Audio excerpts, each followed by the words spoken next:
Hello everyone, welcome to today's lesson on arithmetic sequences. Alright, so this is a kind of a weird lesson because this is an important concept to know, but there isn't really like a good unit to slot it into. Alright, so usually we like to slot it right at the end of the linear systems. Okay, so now let's talk about sequence in terms. Right, a sequence, simple definition, is literally just a list of numbers. Alright, and the term is just each individual number of a sequence. Right, that's it. Right, so given the following sequences, right, what is the first three terms? Right, and we usually denote the term number as n. So the first term is then n equals to 1. Right? If n is 1, that refers to the first term. N is 2, second term. N is 3, the third term. Right, all we do is to plug it in, right? The first term is when n is 1. We should just plug the 1 right, into the n's, which is just 2 over 1 or 2. Okay, term number 2. Once again, we just literally plug the n in. So 3 over 2. Third term.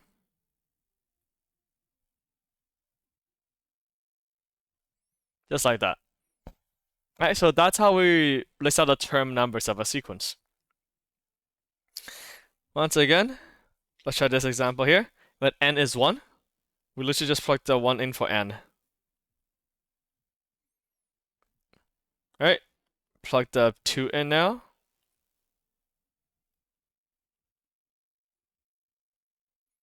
And then plug the 3 in. Okay, just like that. Okay. Last one. Yeah, when n is 1, you plug that in.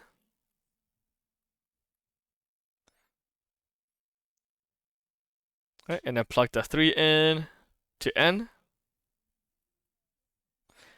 Okay, so this is what it looks like with sequences, right? N denotes the nth term, right? We use this word a lot, the nth term.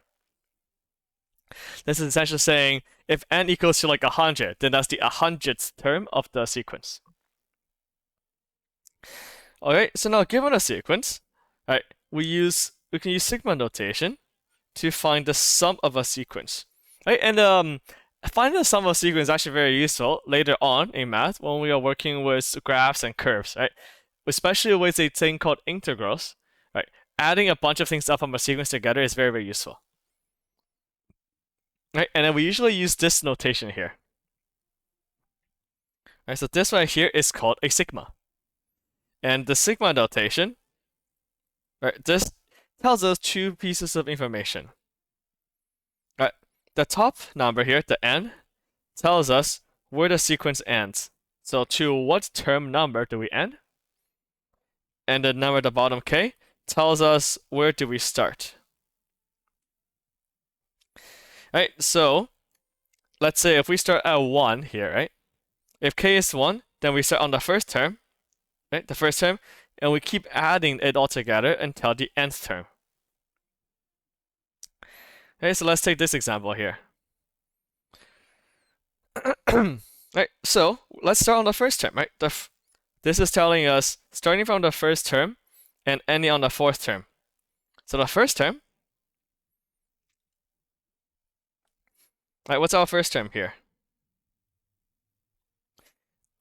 The first term is we're going to just plug k in into here, which is 3. Right, second term, you just plug 2 in for k. Okay, we keep going.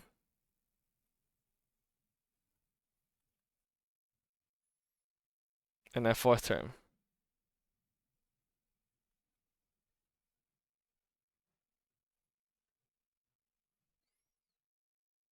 Okay, so we don't have to keep going anymore now, right? Because the sigma notation tells us that we just end at the fourth term.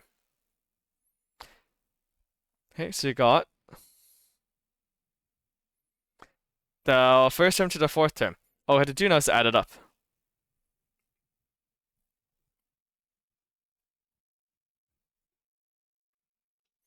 Right, so the answer to this sequence, or to the sum, is 30. Right, so that's how we do it. Okay, let's try another one here. Yeah, we started the first term, we end on the third term. The first term, again, we just plug the k into here. So it's 1 to the third minus 1, which is 0. Second term.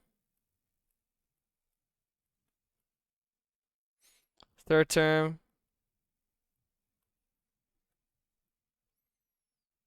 Right, so those are our 3 terms here, right? We only go up to the third term. Add them up. Also 30. Oh, that's coincidental.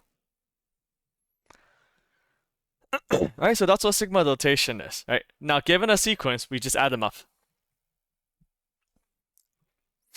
Okay? What should we go backwards? Now, given a sequence, how can we denote it in sigma notation? Right, so this is where we really have to try to recognize some patterns here. Right, so we know that usually we start at term 1, right, when k is equal to 1, and then we keep going up. Right, so we notice here that this fraction here is 1 over another number. Right, so we know from here that, okay, if we start at 1, it's going to be a fraction, right?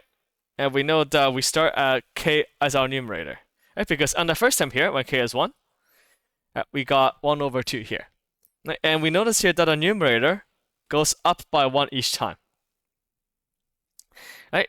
So when k is 1, we have 1 here. Right? And in our next term, when k is 2, k is our numerator, which is this term, right? And so on and so forth. And we know that this up here keeps going until 12. Right? So we know then that it must go up to the 12th term. Right? Again, we start at k equals to 1 as our numerator. And then we keep going until we reach k equals to 12 as our numerator here. Right? So now we know the n is 12. Well, actually, we don't do that. Just write the number 12 up here. Okay, last step. What's at the bottom? Right, we notice here that the last one gives us a hint. It's just 12 plus the 1. And we notice here that this pattern is the same, right? The denominator is just 1 bigger than the numerator. So this is just k plus 1. Okay, and that's it. That's our sigma notation.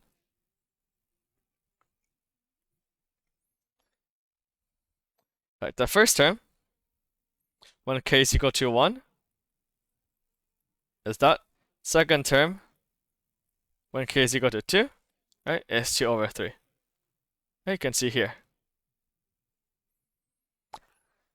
Now, how about this one? Right, this one isn't as obvious right off the bat.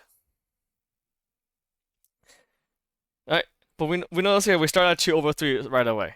Right, but each time we go to the next sequence, we are going up by a power. Right? At the end, we notice here that the last term here is just 2 over 3 to the power of n.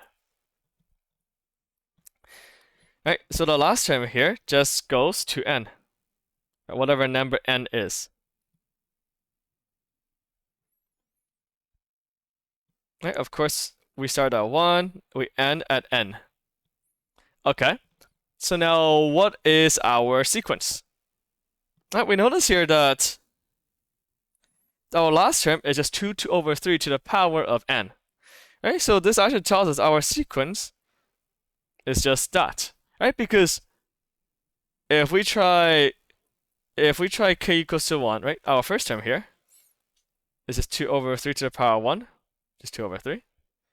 Second term, 2 over 3 squared is 4 over 9. Right? So the last term here actually gives us our hint. Right? Because we know the last term is 2 over 3 to the power of n.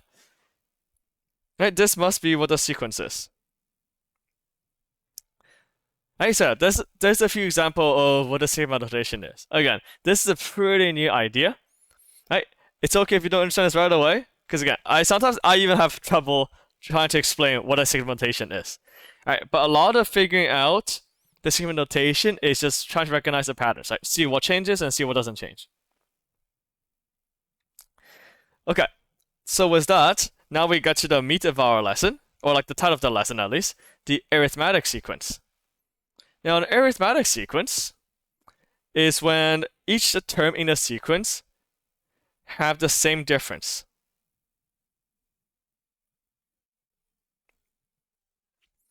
Right, so in the sequence, every time we go up the terms in a sequence, we're going up by the same number, or same amount each time. And we can use this equation to denote that. Right? So right here, A refers to the first term of the sequence, and D refers to the common difference. How much is each term going up by? Right? So let's take this sequence here. Right? Notice here how it's going up by 2 each time. Right? So this is what makes it an arithmetic sequence. It goes up or goes up by the same amount. So, which means that the first term here in the sequence is 3, right? That's our first term. And the common difference, right, it's going by 2 each time. Right? Now just plug into the equation.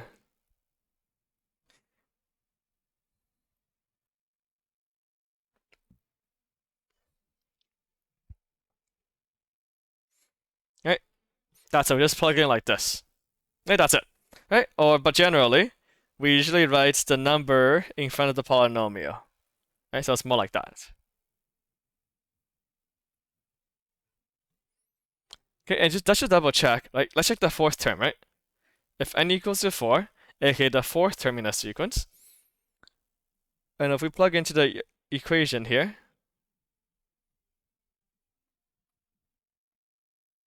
we notice here that this equals to 9, right? 3 plus 2 times 3 is 9, which is the fourth term here. Right, let's try this one. It's going down by 3 each time, right? It's adding -3. First term is 11, common difference is -3. So the equation, once again, we literally just plug everything in here. Right, just like that.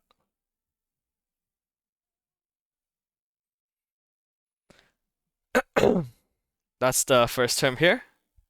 Right, and then the common difference here. Once again, I just put in negative in front of bracket. Okay, we can also double check this. Let's check let's say the third term here this time.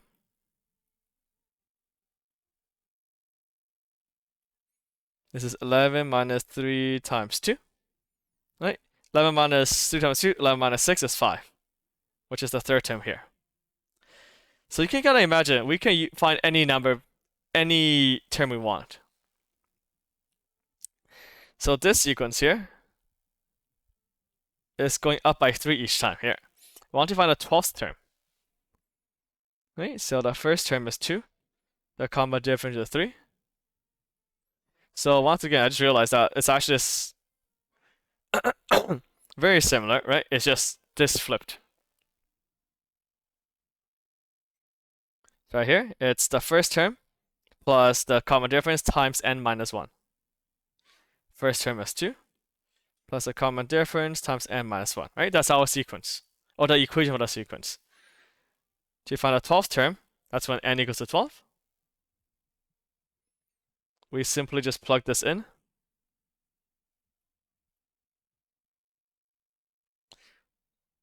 Right, this is 2 times 33, which is 35. Right, so that's why again this equation is very useful. Okay, we can go backwards as well. Once again, this common difference is 3 again. First in the sequence is 4, common difference is 3. Giving us the equation of 4 plus 3 times n minus 1. Right, so now we can go backwards, right? This time we're given the value of 439. Now we're trying to figure out what term is it, right? What's the n? Right, so we just plug this in as t, and then we have to figure out what n is from here. Right, so good old algebra. We expand the brackets, combine like terms, and then move the n to the other side. So 3n to the... Nope. What am I doing? We move all the constants to the other side. Okay, so the 3n is isolated. Of course, divide both sides by 3. So the 146th term of the sequence is 439. Useful stuff. Okay? How about some system of equations? We know the 7th term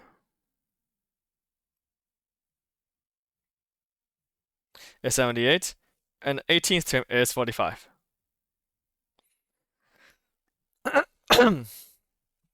Which means that T7, right, the 7th term, 78, and then T18 is 45. Okay?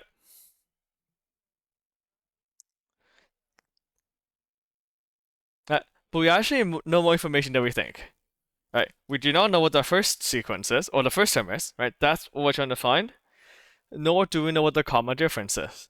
Right? But luckily, we actually do not really care what the common difference is, because we know that this is just equal to this equation here, right?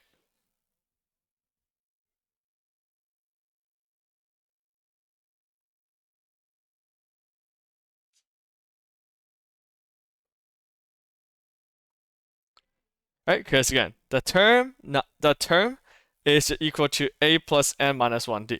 And we know what the n is here in this case, right? We know that the 7th term is 78. So the n here is 7. Right? And the 18th term is 45.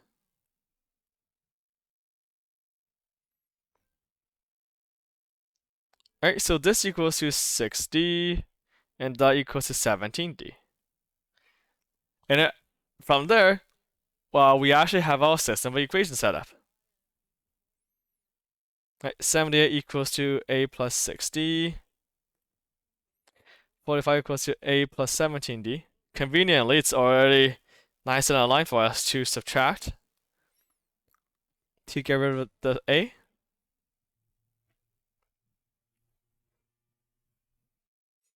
Okay, divide both sides by negative 11.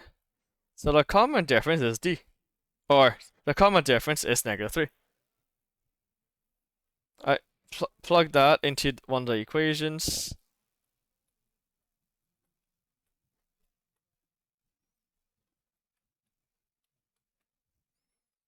Right, add 18 to both sides. So the first term here is 96. Okay, there we go. Okay, here's the last one. Right, this kind of really tests your recognition here, right? What's x so that those three terms here? Right, what's x so that those three terms are consecutive of the arithmetic sequence? Right, let's just say those terms are a, b, and c, right? First, second, third term. Something interesting we notice here is that if we had a set of consecutive terms, right? If we have just 3 consecutive ones, like we see here, right? The middle term here is just the average of the other two, right? 2, 5, 8. The average of 2 and 8 is just 5, right? Because it's 2 plus 8 divided by 2. It's 5. It's a number in between the two, literally. Same idea here, right? Average of 4 and 10 is 7. Right? If it's consecutive in arithmetic sequence, that means this number is right in between the two sandwiching numbers. Right? You can easily you can see it more here, right? Let's take those 3 numbers here. All right. 11, the average between 11 and 5 is 8. Right, if we take those 3 numbers, the average, right, of 8 and 2, right, is 5. Right, so that's something we notice here with arithmetic sequence. It's not per se the average, right? It's just this is the middle number here. It's literally in the middle of A and C. Right? And it makes sense because because they're arithmetic, right, they're all going up by the exact same common difference. So of course there has to be in the middle of the two. Right? So if they are consecutive, right, the average of the two is the middle number. And from there we can just solve for x.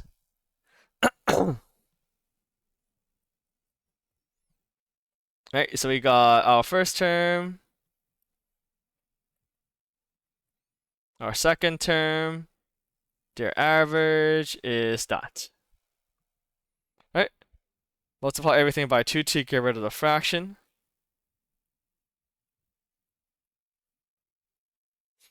We can get rid of those brackets as well.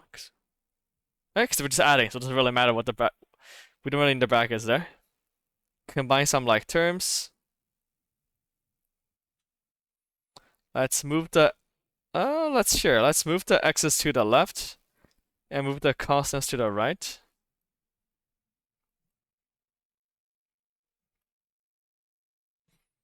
All right, last step. Divide everything by -5. X is just 2. Right? So it sounds complicated, but once we look at the patterns, right, it's just solving for x essentially, just like it's most same thing in math. Okay, but that's pretty much it for today. Right? So like I said, sigma notation takes a little while to get used to, especially finding out the pattern. Alright, but with practice, it will get easier and you'll get to see patterns more and more. So with that being said, good luck practicing.